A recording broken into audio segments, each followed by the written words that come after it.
Welcome to Your Family's Health, the program that focuses on healthcare issues with unique and different modalities for taking charge of your health today. Experts talk weekly with our continuing roster of guests from around the country and right here in Nassau County to keep you up to date on the latest health issues and trends. Take care of your mind, body, and soul. Spend the next half hour with the voice of Nassau Community College, 90.3 WHPC, and get on the journey to better health. Hello and welcome to Your Family's Health. My name is Dr. Jeanine Cook-Garard from the Nursing Department here at Nassau Community College, along with my co-host, Nassau Community College nursing student Keith Garbarino. And today we're talking about adults with autism and related developmental disabilities, and a unique concept in housing for them. Our guest today is Mandy Breslow, President and founder of Indie Living Incorporated. Mandy received her master's degree in social work from Adelphi University and a master's degree in early childhood special education from Touro College. Mandy, welcome to our Family Health on the Voice of Nassau Community College. Hi, thank you for having me today. Okay, it's a pleasure to have you here. This is very interesting. Tell us more about your profession. And I know you have two teenage boys on the autism spectrum. So how did you start on this path of creating Indie Living?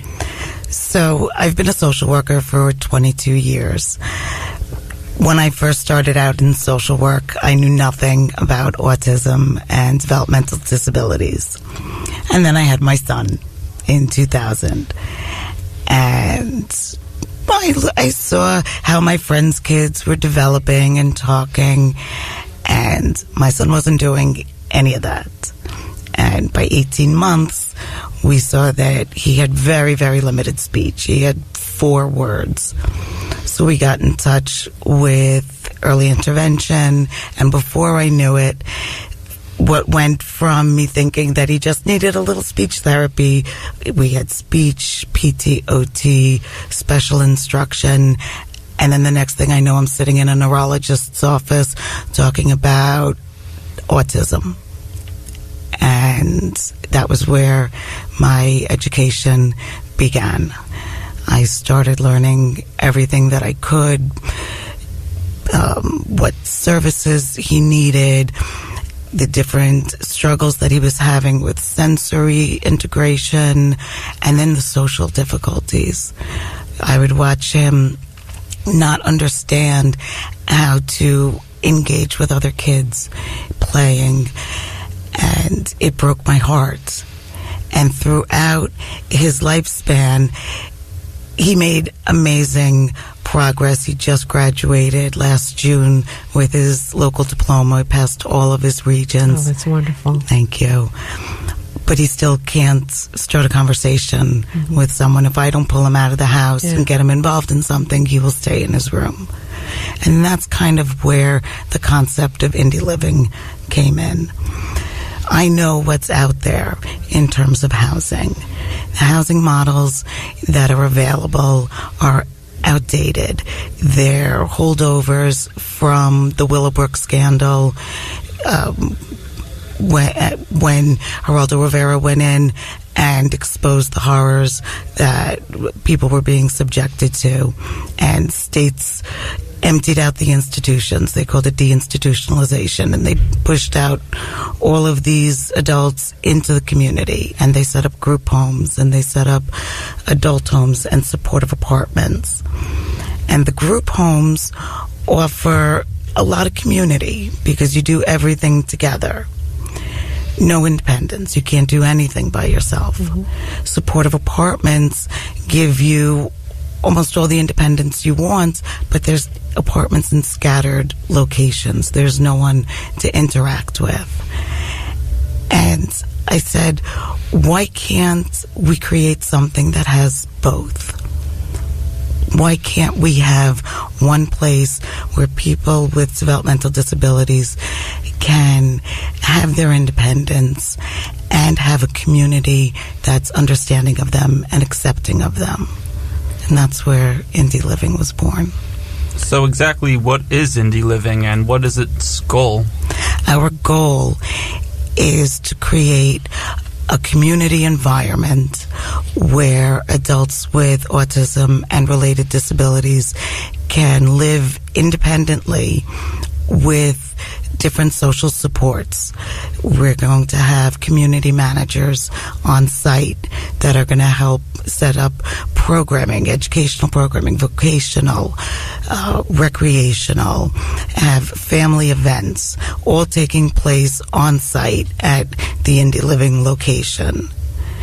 And by combining these two elements, we get to give these adults the best of both worlds, the independence and a sense of living someplace where you're understood, where you're not going to be mocked or looked at strangely, where people aren't going to take advantage of you.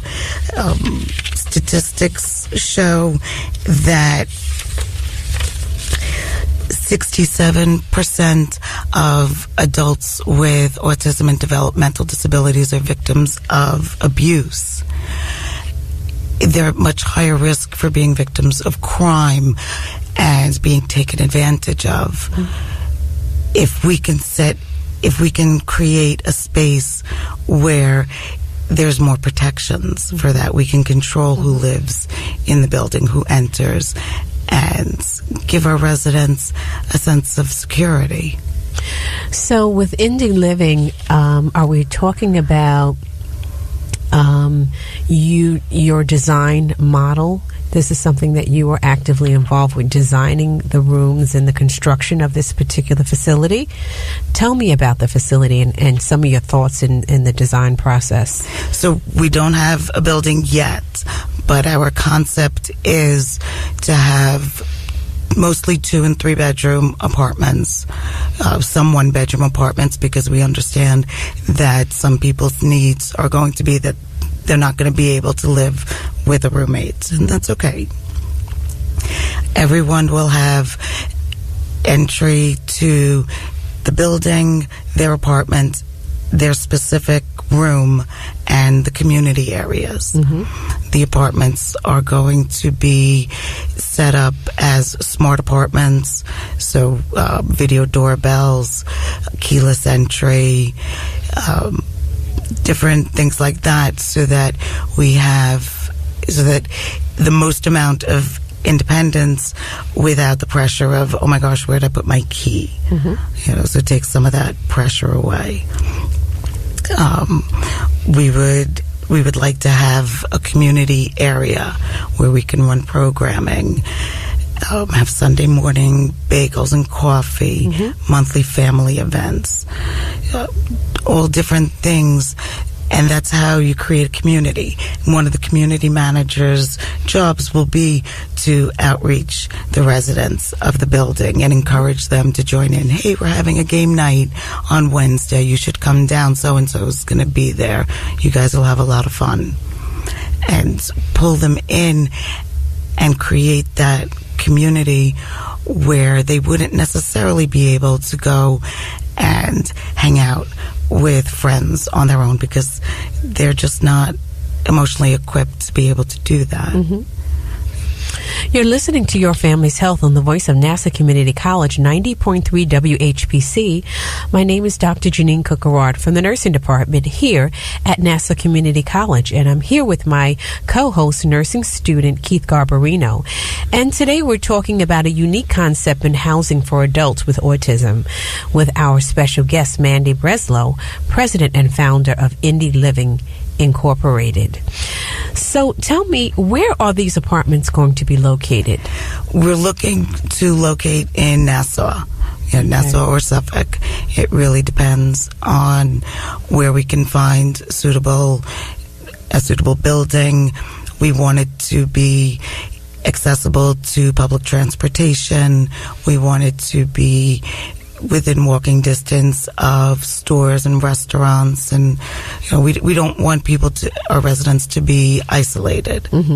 So the more centrally located we can be, that would be ideal. Now, is this housing model is a concept right now? It's not something that is really this is not taking place now. This is something that's you are projected to begin when? So we're hoping to have our first building within the next year. Within the next year. That's our goal. And what is the application process for those that are interested in being a part of Indie Living? So anyone who would be interested in being a part of the Indie Living community would go through a screening process by myself and most likely a psychologist and figure out what their level of needs are and if we can work with, if we're good for them and if they're a good fit. Mm-hmm. So everything is really on a case-by-case basis. Mm-hmm. But people who want to live in Indie Living really have to be able to live mostly independently. We will have supports on site, okay, but they have to be able to care for their ADLs, okay, and manage their own medication if that's necessary, things of that nature. So for those listening right now, like let's say somebody with autism, are there other sort of resources that are similar to yours that they could take advantage of, or is yours kind of like breakthrough and new? And so the current models right now for housing are group homes, which are called community residences, which house about 8 to 11 adults per house. Everyone has their room, usually with a roommate, and there are house managers on staff 24/7. It's generally for a lower functioning population who can't manage most of their daily needs themselves, who can't leave the home independently. And then for the higher functioning population, you have supportive apartments. Supportive apartments are independent apartments through different agencies. And you're very independent. Come and go as you please. You take care of your own bills. You do your own food shopping. And a case manager comes and checks on you a couple of times a month. And that's it. If you don't leave the house to socialize, no one's going to come get you and say, hey, you haven't left the house in a week. If you haven't gone to visit your parents, nobody's going to say, I haven't seen your parents come around in a while.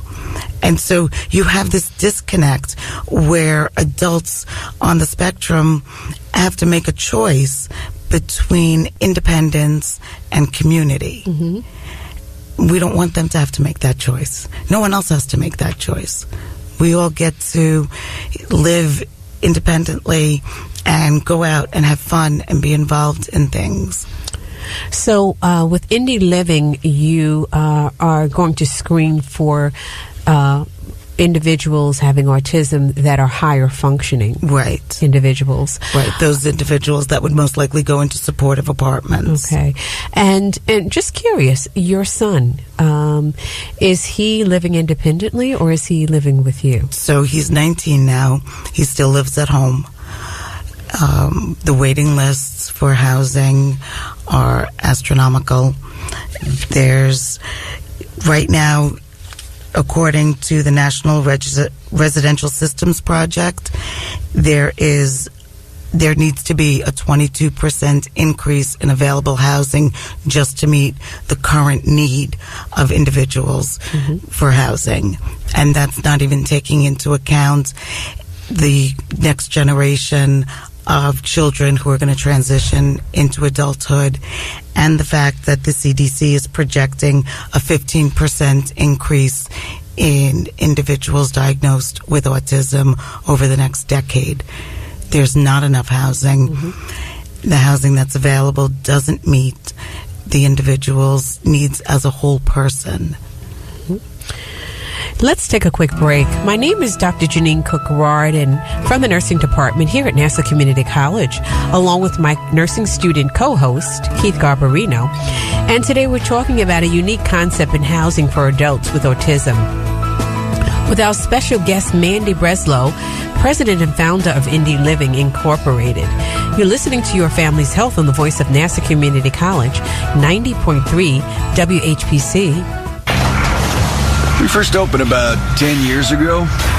We were small, just a few of us, but it was exciting. I always dreamt of having my own business. It was kind of slow at first, but things started picking up. We had big plans, but in our wildest dreams, we never thought we'd have this much work. Yeah, with so many businesses caught off guard by the storm, Reed Waste Management has never been busier.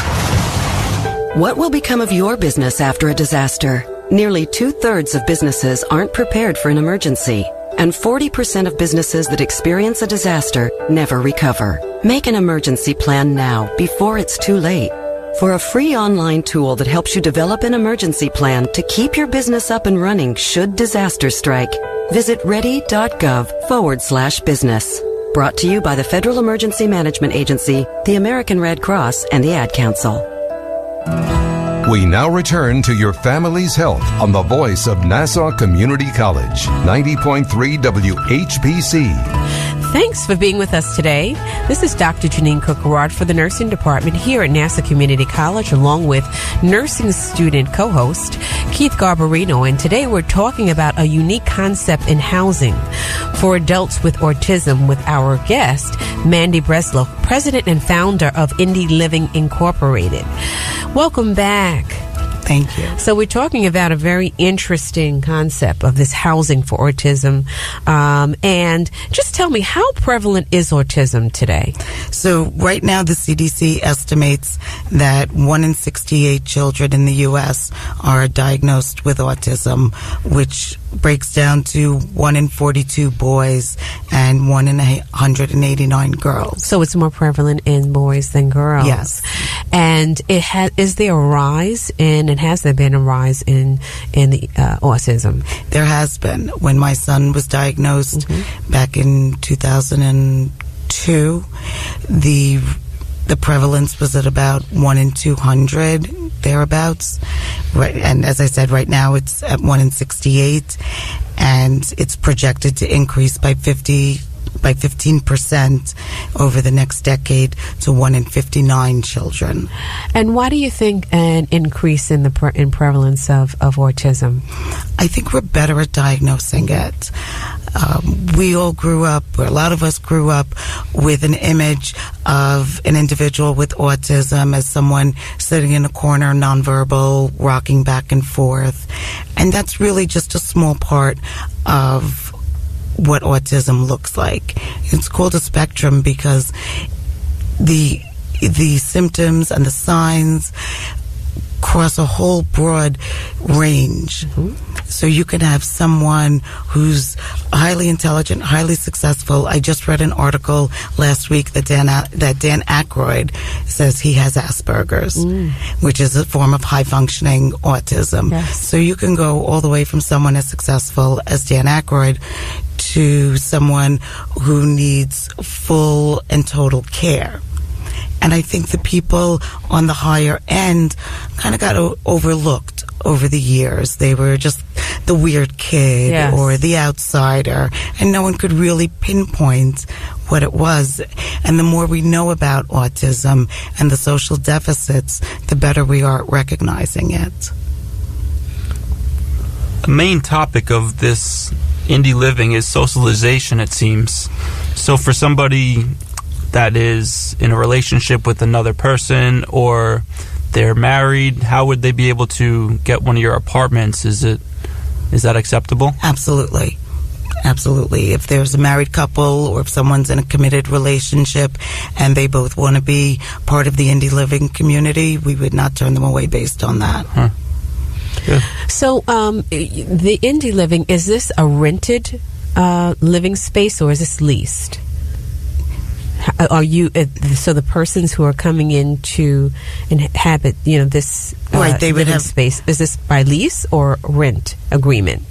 Rental agreement. Everyone would have their own lease. Okay. And their lease would cover their apartment, and they would have a room rider that specifies that room is if they're sharing with a roommate, that room is theirs and nobody else can enter it. So it's a yearly, they have to renew their lease on an annual basis. Annual or biannual. Okay. However, we haven't really decided that. And are these individuals private paying, or is insurance involved with? So insurance isn't involved per se, but the Office of People with Developmental Disabilities will subsidize an individual's housing if they're registered with the state as a person with a disability. So between their subsidy from OPWDD and working, or if they're getting SSI, we want to make it an affordable option. So what kind of security is with the Indie Living apartments that you're going to have? Is there any kind of security that will be available for those that live in? Absolutely. We're going to have 24-hour security on site. We're also going to have a community manager that's on call whenever, post business hours and weekends, so that if there's any kind of problem or crisis, there's always a professional available. And obviously security would be in charge of letting people into the building, keeping people out that don't belong there. And we would also have a video security system. Everyone would have their own video doorbell and then centralized to the front area. I know that there are some projects that Indie Living is trying to undertake.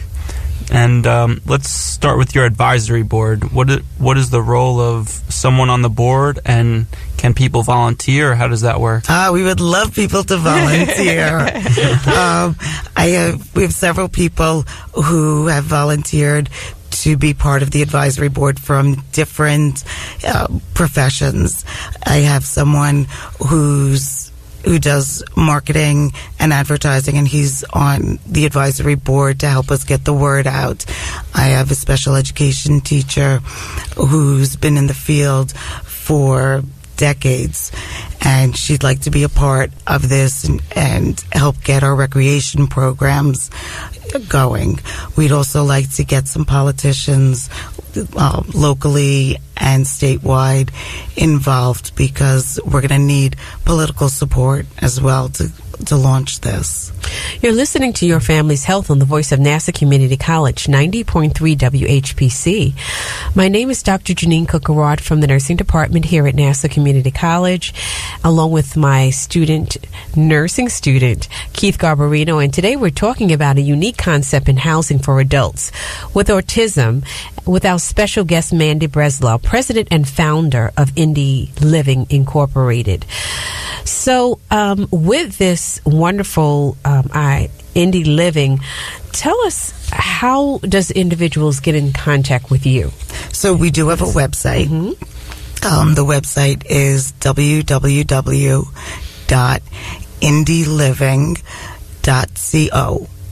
And Indie Living is one word, and we welcome everyone to come and visit our website. We also have a Facebook page, also named... Beautiful website, I should add. Oh, thank you. Thank you. Beautiful website. Shout out to Wix. Yes. And we have a Facebook page that's called Indie Living, and we post updates on there, and there's contact information there. I welcome anyone who wants to reach out if they have any questions or want to be involved in some type of way. Do you already have candidates that have already started the list for individuals who will be a part of the Indie Living?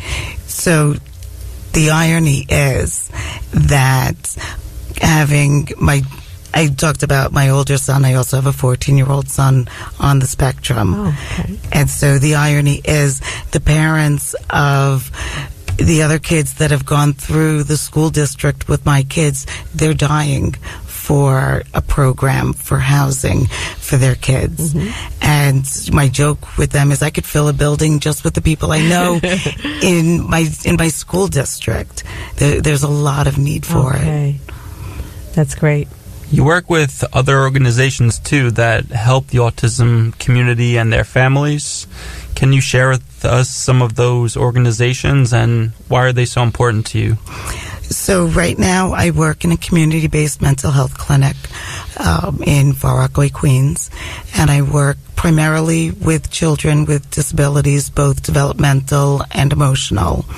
I do a lot of work helping the families navigate the special education process, which can be very daunting and confusing.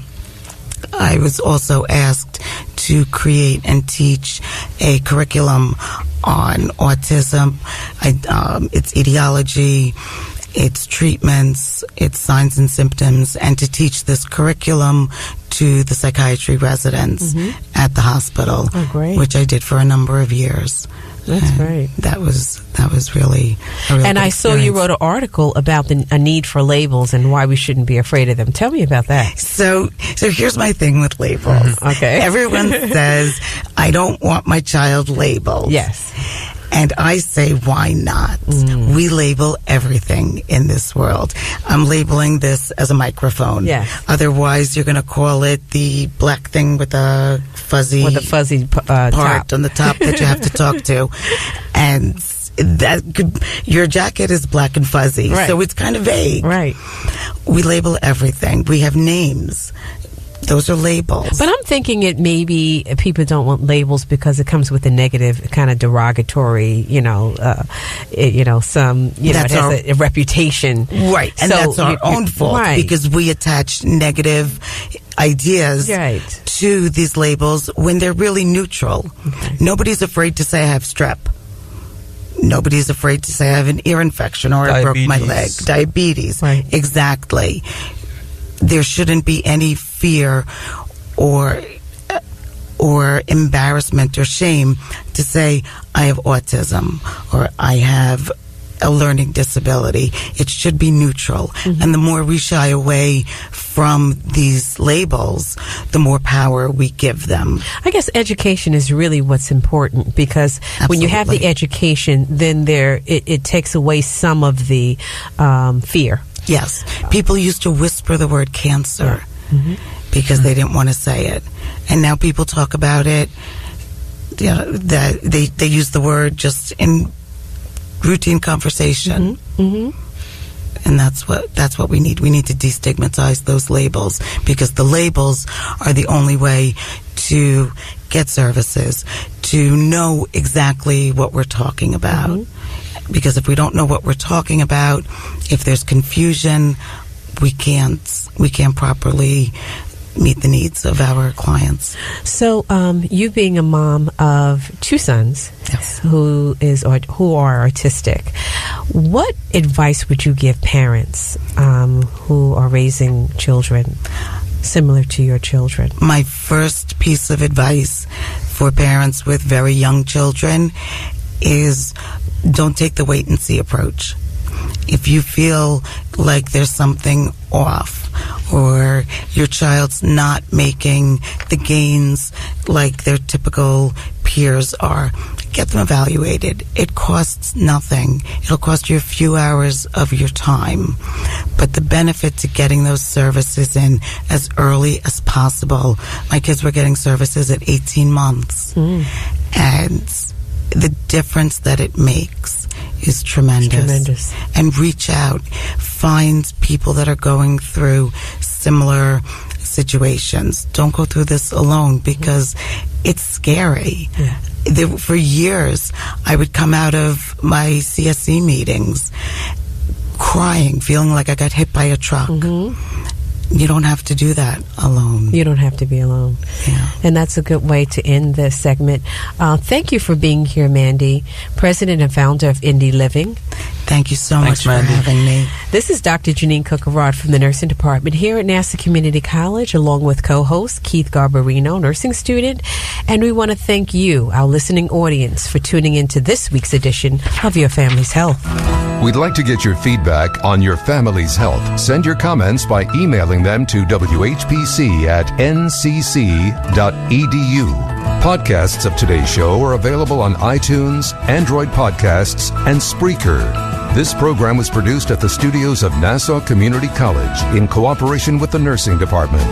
Join us next week for another edition of Your Family's Health on the voice of Nassau Community College, 90.3 WHPC.